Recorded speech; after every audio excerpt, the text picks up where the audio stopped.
여러분 반갑습니다. 지역자치연구소 최용승이고요. 오늘은 사랑을 이해하면서 오해하면서 실천하면서 자라가기라는 주제로 좀 얘기를 하도록 하겠습니다.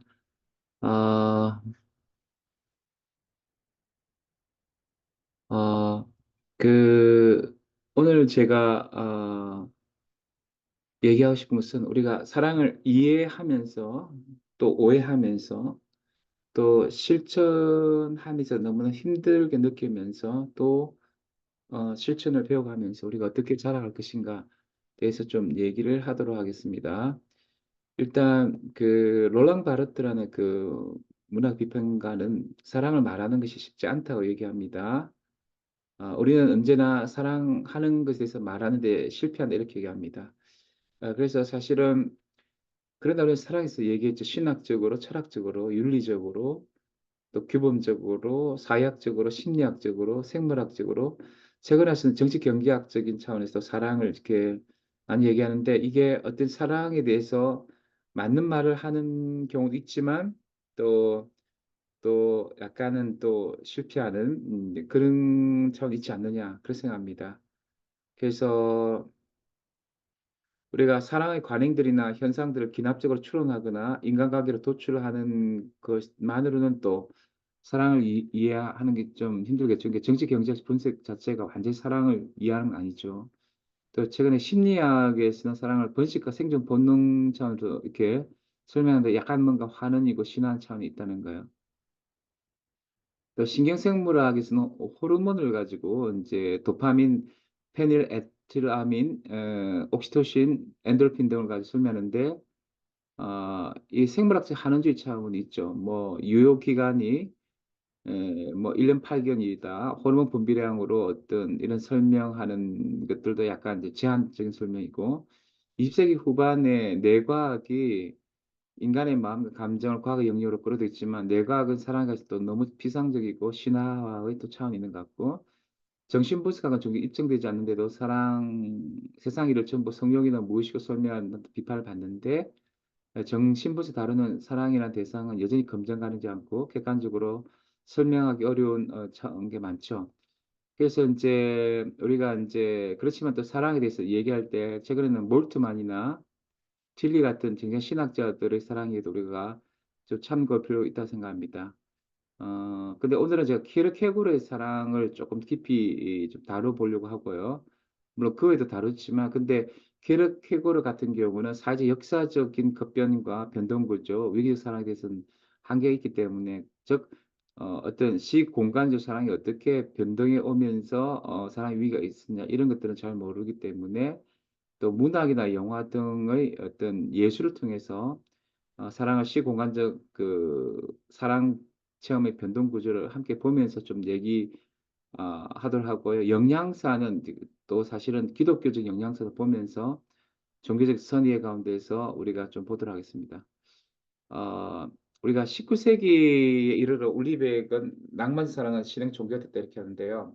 그럼 18세기까지는 되게 우리 사랑이라는 게요. 남녀 간 사랑인 게 이해관계 이런 거 특별히 가문과 계급적 이해관계에 많이 근거가 있어요. 그래서 진실한 사랑, 진정한 사랑, 서로 간의 진정한 사랑을 조금 강력하게 추구하면서 이것이 종교화 정도된 것이 19세기 특히 독일 낭만주의였다고 저는 봅니다. 그래서 이제 괴테의 젊은 베르테르 슬픔, 슐레게의 루신데 노발리스의 모든 것의 낭만화의 그 독일 낭만적 사랑은요, 점점 관습과 인륜 정상성을 깨면서도 정말 진정한 사랑을 추구한 거죠. 에로스와 비합리적이면서도 진실한 감정에 근거한 진정한 어떤 그런 사랑으로 나갔습니다. 그래서 굉장히 이제 진정성을 중요했기 때문에 우리가 불륜을 할지라도 지금 마음의 진정성이 있다면은 마음의 진실성이 있다면 우리가 진정한 사랑이다 이렇게까지 나가는 거죠. 이렇게 과도하게 나가니까 해결은 19세기 초에 그가 초창기 젊은 시대에 낭만주의였지만 너무 낭만적 전통의 사랑보다는 합리적 사랑, 인륜적 사랑을 좀 칸트 같은 정언명령의 윤리학을 강조하는 거죠. 그래서 점점 가족 윤리의 간섭도 중시하는 도덕적 책임을 다한 사랑으로 나아갑니다. 근데 케르케고르는 이제 인륜적 윤리 사랑으로서 좀더 물론 종교적 맥락도 다 있지만 성숙사랑, 예수 그리스도를 닮아가는 진실한 사랑을 강조하게 되죠. 이때 이제 헤겔 좌파였던 엥겔스와 마르크스는 다소 낭만주의 관점을 취하면서 일부 일처제 가족은 사랑과는 아무 관계가 없는 것이라고 비판하죠. 그래서 일부 일처제가 자연 조건의 경제 조건에 너무 기초했기 때문에 그러한 가족 형태에서 진정한 사랑이 있을까? 그래서 그러니까 여성이 돈이 없기 때문에 재산이 없기 때문에 재산권이 없기 때문에 사실은 이게 이제 일부 일처제의 어떤 경초권에 매몰되어 있는데 재산이 있다면 남편으로부터 해방될 수 있고 결혼이란 진정한 사랑이 지속될 때만 하나며 이혼이나 별거는 언제나 가능한 것이 이렇게 봤어요. 그래서 약간 마르크스주의자들은 약간 사랑을 낭만적으로 봅니다. 이런데 이제 이 낭만주의 독일이 좀 더 가속화되는데요. 낭만주의도 반권위주의적, 낭만주의적 루소도 프랑스의 낭만주의인데 루소가 독일에 굉장히 영향을 줬어요. 그 루소의 교기 에밀처럼 에밀은 약간 가부장적 요소가 있거든. 그러나 낭만 사랑을 굉장히 이제 신비합니다. 루소 에밀에는. 그러면서 이제 질풍노도의 시기를 겪고 있는 여성과 어린이들이 젊을 때부터 사랑해야 된다. 그러면서 여성을 신비하고 또 어린이들 사랑도 굉장히 또 중요시하면서 어린이들의 성적 연애, 사랑의 자유와 또 이 실수가 있지만 어떤 낭만 사랑 갖다가 굉장히 옹화됩니다. 그래서 소화성에도 약간 옹화하게 돼요. 근데 이제 이 점점 가면 갈수록 이제 19세 후반에 갈수록 국기 낭만주의는 독일 낭만 전통은 정상성에 반한 에로서 금기를 깨는 에로티즘을 점점 강조하는데 이 바그너는 근친상간적인 사랑 등을 도발적으로 강조하게 됐습니다. 이러한 전통이 계속 영향을 줘가지고 20세기 와서는 낭만적인 네오마르크주의 또는 68 운동의 이룬가들 마르쿠제, 라히, 아도르노 등은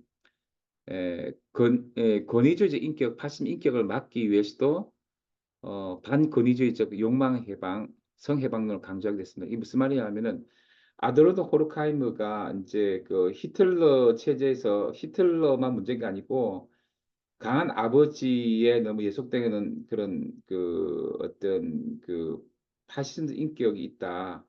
그러니까 우리가 슈퍼에고를 그게 권위주의 양심이라고 에리 프롬 말하는데 그게 너무 따르는 내 이더 욕망을 이렇게 그냥 포기하면서 따르는 그런 어떤 권위주의 양심 따르는 그런 인격은 어떤 좀 문제된다. 권위주의적 성격과 관련된다. 그래서 그런 어떤 권위주의 양심, 권위주의적인 어떤 인격에 반하는 욕망 해방이 필요하다. 그래서 반권위주의 교육에 의해서는 성해방을 강조하고 소아성욕과 소아성의 사랑을 강조하기도 합니다. 그래서 이런 낭만주의 포스트 모던 이 마르크스의 사랑은 포스트 모더니스트들에도 이제 푸코나 주디 버틀러 같은 데에도 검기를 깨는 사랑 소화성의 다층성애를 강조한 형태로 나타나고요. 일부 트랜스 휴머니스트들, 포스트 휴머니스트들도 무엇을 강조하냐면은 4차 산업혁명 시대에 사랑으로 인공지능 기계 생명들과의 다층성애와 사랑을 낭만화하는 일부 더 포스트 휴머니스트들이 있습니다. 자, 그런데 이런 낭만적 사랑이 굉장히 뭐냐면 진정성을 추구한 거예요. 진실성을 추구한 거예요. 근데 르네 제라르는 또 이런 비판을 해요. 낭만적 사랑에서 거짓이 있다. 그런 거짓을 들으면 소설들이 있는데 19세기 굉장히 우리가 이제 가문과 계급으로부터 벗어난 진정한 사랑을 낭만 작품에서 주갔지만 그것이 사실은 또한 거짓이었다는 것. 낭만 사랑은 진실한 사랑이 아니라서 폭로하는 그런 어떤 작품들이 있다는 것을 얘기하는 거죠. 그러니까 우리가 굉장히 진정성으로 타자를 사랑하고 욕망하는 것 같지만 그것은 거짓이었다는 거죠. 그리고 정말로 타자를 사랑하는 것이 아니라 자기 욕망을 위해서 타자를 이상화하면서 약간은 이제 그 이용하는 차원도 있었다는 거죠. 그래서 이제 르네즈라는 독립적 프로베르의 보바르 부인 이런 작품을 통해서 우리가 진짜 독립적 자율적 욕망으로 어떤 또 19세기는 또 자본의 어떤 연동된 그런 어떤 속물적 욕망이 아닌 정말 진정한 자율적 욕망을 추구하는 연애 소설들이 사실은 이 재관 한상이 매개된 문망이다. 예컨대 보바르보이네 블로베 보바르보이 보바르는 어릴 때 여러가 하여튼 로맨스 소설을 쓸 때고 찌라시 소설 통해서 환상을 갖게 되는 거죠. 자기의 진짜 욕망이라도 타자에서 전수되고 어떤 그런 자기의 어떤 환상이 또 허영과 연결된 그런 어떤 사랑이었다는 거죠. 이런 어떤 허영과 어떤 낭만적 열정도 사실 스탕다르 즉가흑은 또 계급과 관련해서 경쟁적 욕망과 허영심이 또 연결되는 그런 기 때문에 우리가 굉장히 어떤 진실하고 진정성 사랑일지라도 사실은 그렇게까지 순결하지 않을 수 있다. 이런 얘기를 합니다. 이런 맥락에서 최근에 데리다는 생각보다 우리 사랑이 굉장히 그 누구를 사랑 같지만 그 누구보다도 무엇을 어떤 사랑하는 것일 수 있다. 이런 얘기를 하죠. 그래서 많은 게 우리는 그 누구를 사랑한 것이 아니라 그가 소유한 무엇을 사랑한 경우가 있다 이렇게 합니다. 그래서 누구를 사랑한 것이 아닌 그 무엇을 사랑함으로 인해서 분리와 갈등이 많고 사랑의 충실성은 끊임없이 시험받는다 이렇게 합니다.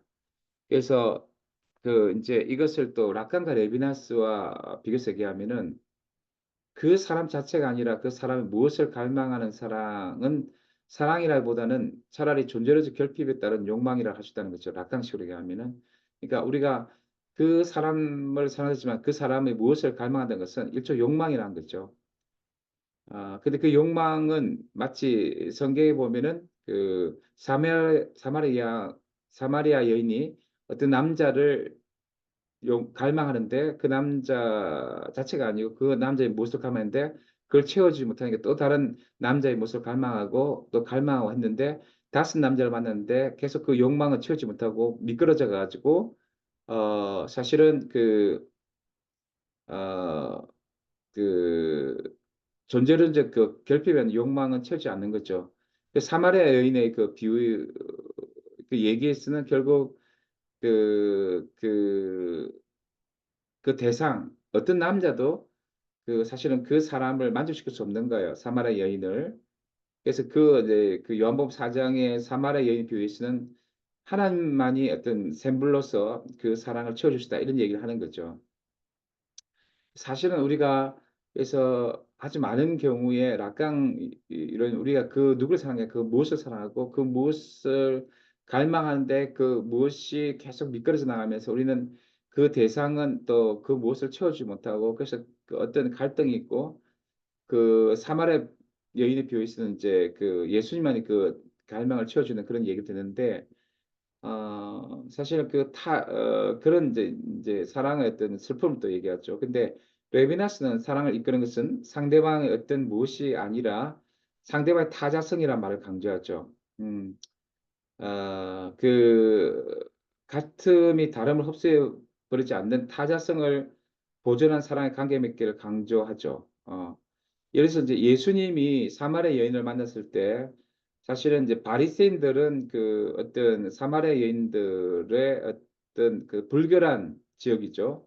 그래서 배제의 논리 가운데서 자기가 갖지 않는 순결하지 않는 그런 존재들과 아, 아, 자기가 갖지 않는 그렇기 때문에 같음이 다름을 흡수해버리기 때문에 결국 만나지 말아 이렇게 했지만 예수님은 자신과 다른 그 사마리아 여인의 타자성을 경계를 넘어서 그 존중하면서 사랑의 관계 맺기를 하는 거죠.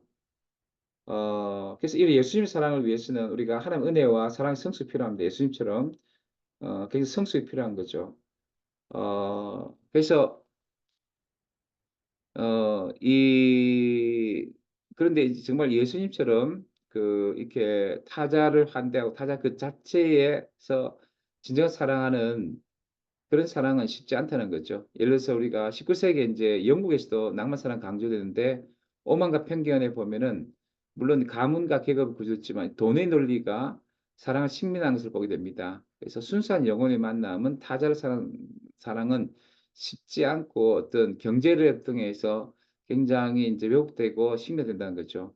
우리나라 소설 보면은 이제 1970년대 박완서의 소설 보면은 결국 이제 우리나라에 한 70년, 80년, 90년 이때 사람들이 어떤 돈의 논리, 시장 화폐로 상대되는 체계의 논리, 하버마스가 체계와 생활 세계 이분법적인 어떤 그 들어가지고 잘 구성하는데 결국 이 시장과 화폐로 상대는 세계의 논리가 급속한 산업화 속에서 생활 세계의 낭만적 사랑을 식민화하는 것들을 우리가 이제 박은 소설에서 볼 수 있는데 결국 끊임없이 역사 속에서 사랑은 이렇게 왜곡된다는 거죠.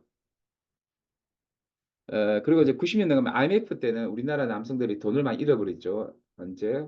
그래서 과연 그 이제 영화 접속이나 8월 크리스마스 그리고 이제 요은사마는 일본에서 정말 이미지나 영상을 통해서는 정말 사랑의 기술을 가진 그 한류의 남성들을 재현되는데 정말 에리프롬이 질문한 것처럼 사랑이 수동의 감정이 아니라 구체적 활동이고 어떤 역량이랬을 때 우리나라 남자들은 정말 산업 기술을 가진 것인가 또 우리가 있겠지만 많이 질문해 볼 수 있다는 거죠. 그러면서 이제 우리가 특별히 90년대 가면 또 있는 게 뭐냐 하면은 굉장히 멜로드라마나 페미니즘 소설이나 영화나 한국 영화에 보면은 이제 민주적 사랑이 많이 나타납니다. 민주적 사랑. 그래서 이제 이 민주적 사랑이라는 것은 평등한 사랑이죠. 그래서 이제 이 민족 사랑은 이제 특히 우리가 전문 여성들이 90년대 많이 이루어지는데 가사나 양육을 그 당시에 평등하게 분담해야 된다.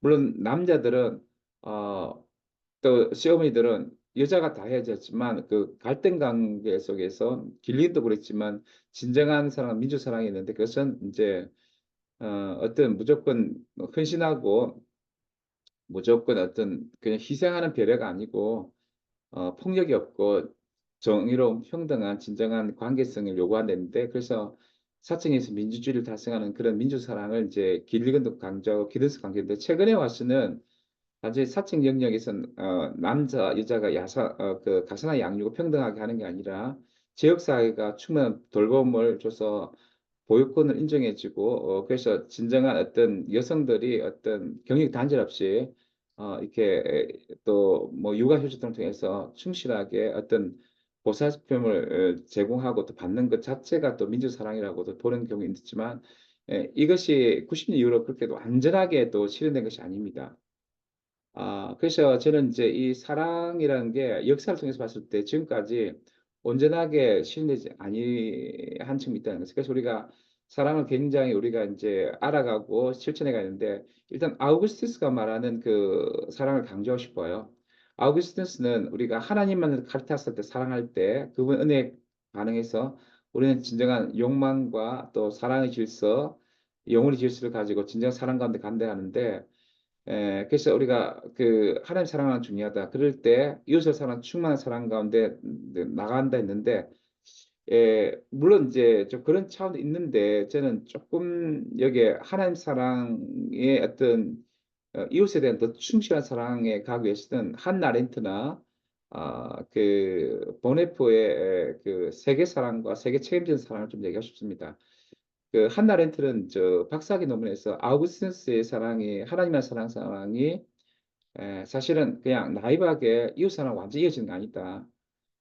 물론 이웃사랑 연결되겠지만 특별히 지역을 사랑하고 심지어 우정을 가지고 지역에 그 참여하고 그런 섬기는 예수님도 사실은 또 배제된 그 갈릴리 넘어서 물론 갈릴리 사람들과도 코이노니아하고 했지만 사마리아 사람들도 아까 그 사마리아 여인과 코이노니아하고 또 그들을 충만하게 사랑 가운데 섬겼고 이런 이런 어떤 좀 그러면서 책임 있는 사랑 가운데 나갔다는 거예요. 보네프도 굉장히 우리가 물론 하나님 사랑하지만 이웃에 대한 책임 사랑 강조하는 거예요.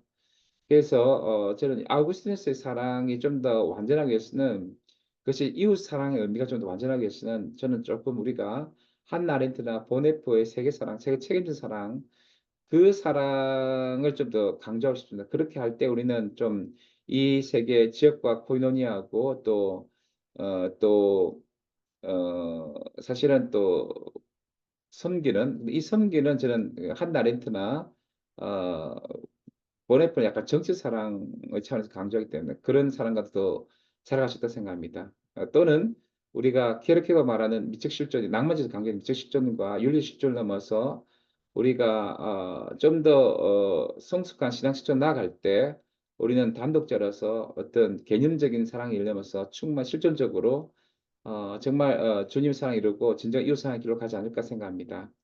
근데 이제 그 덴마크의 그 케르케고는 당시에 많은 그리스도인들이 군중으로서 그냥 막연하게 성경을 이해하고 어떤 나이브한 어떤 낭만사랑, 미처 실존의 상상력과 적극 사랑 가운데서 진정한 사랑의 계명 붕괴되고 한계에서 이렇게 갑니다. 그래서 저는 이렇게 얘기합니다. 세상의 사랑을 모방하는 게 아니라 예수 그리스도의 사랑을 모방하고 르의 진화를 강조하죠. 말씀과 성령과 기도 가운데 좀 더 진정성, 윤리 실존, 신앙 실존의 충만한 사랑으로 우리가 나아갈 필요가 있다고 생각합니다. 케고를 즉 맥락에 얘기하면은 슐레겔이 강조하는 미적 실존도 의미가 있지만 또 해결이 말하는 윤리 실존이 있지만 더욱더 자라가야 된다. 그리스도에서 단독자로서 그리스도 충만한 사랑을 따라 우리 성숙한 사랑을 통해서 계속적으로 사랑의 진리를 주체적으로 체화하고 또 알아가고 실천하는 저희들이 되어야 되지 않을까 생각합니다. 네, 오늘은 사랑에 대해서 우리가 사랑을 끊임없이 오해하고 이해하면서 또 그러면 실천하면서 어떻게 사랑을 자라가에 대해서 좀 얘기해봤습니다. 네, 지금까지 지역자치연구소 최용성이었습니다. 네, 감사합니다.